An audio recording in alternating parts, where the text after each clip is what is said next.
What's going on, Big Blue Nation? Your boy Big Blue Steph back at you with another video.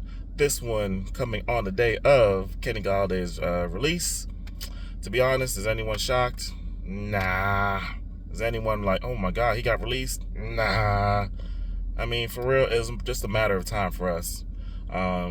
Really, the main point was, okay, are we releasing them post June 1st and save about 14 mil on the cap? Or we going to release them right before free agency and save this little 6.3 or whatever it is? So we chose to do the 6.3, and, we'll take it. But for real, what are we missing out on? Kenny Golladay had about 2, maybe 3 good pass run blocking plays in his entire career. He caught a touchdown pass from Davis Webb in the last game of the season, his last game as a Giant. So that will probably be the lasting impression for him, most likely, that, at least it ended successfully. But overall, as a Giant, it was just terrible. But with that being said, we, decided to move on, and, thank God this didn't like drag out. This could have been something like, oh, okay, well, is he or is he not, this and that, blah, blah, blah. We knew he wasn't part of the future. He proved it. He had 2 years to prove it, and he proved that he wasn't part of the future. So be it. Now we move on. Free agency was to do from the Patriots, Jacoby, so whoever. Maybe he's an option that we could sign, maybe in a draft. Brandon Ayuk is still like a pipe dream. It could happen, but will it? Will San Francisco be willing to let it go? Who knows? T. Higgins, most likely not a target. It'd be a nice fit, but not really a target that we could afford right now. So, now we just kind of got to figure out what's plan A, B, and C, because we know Wan'Dale Robinson,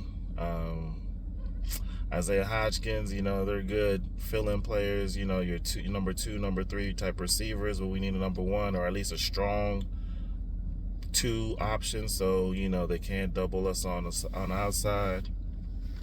With that being said, we don't know if Saquon's going to be back at this point. At this point, we still don't even know if Daniel Jones is officially coming back. We want him back. They say he want him back. Hey, is he coming back? Time will tell.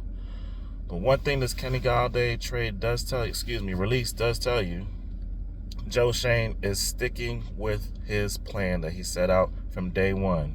We are not dealing with too many of these bad contracts. We couldn't get rid of all of them all at once. So who knows? Leonard Williams, be on the lookout. Who knows what happens with that? But yeah, with the Kenny Golladay contract, we could have saved $14 million by designating him as a post June 1st cut. But we didn't. We were like, we're cutting ties ASAP right now. So that initially told me one thing, that maybe there was a deal in the works that they're trying to work out and they just need the money right now. Or it could beg to the bigger topic at hand, that Joe Schoen really is set in his ways. Not in a bad way, but I'm going to build this. I'm going to build this right. I don't want to keep backloading and keep messing up the cap for future seasons. So we're going to take care of this now.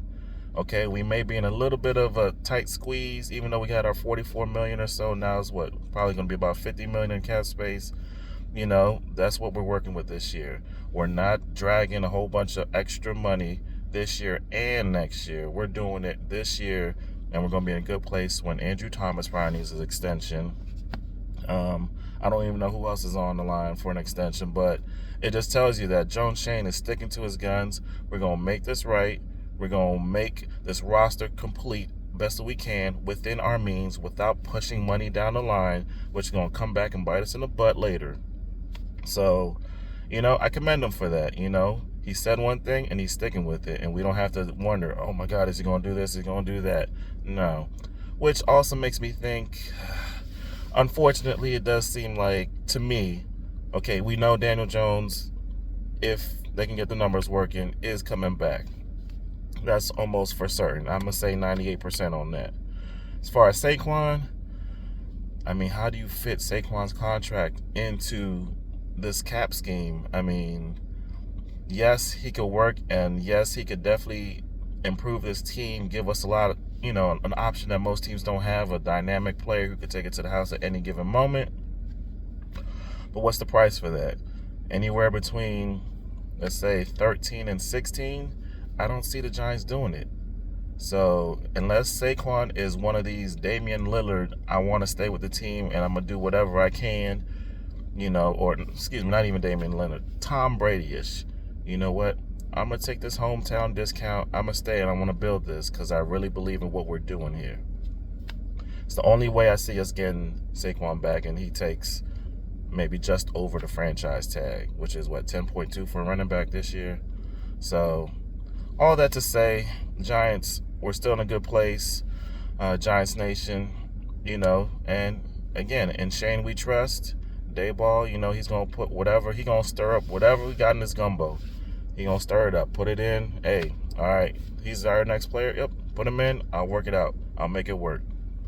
So Giants Nation, at least Kenny Golladay is off the books officially. We can move on from that chapter and see what's next. All right, y'all, if y'all made it this long, hey, go ahead and like, subscribe, share this out, and I'll see y'all next video.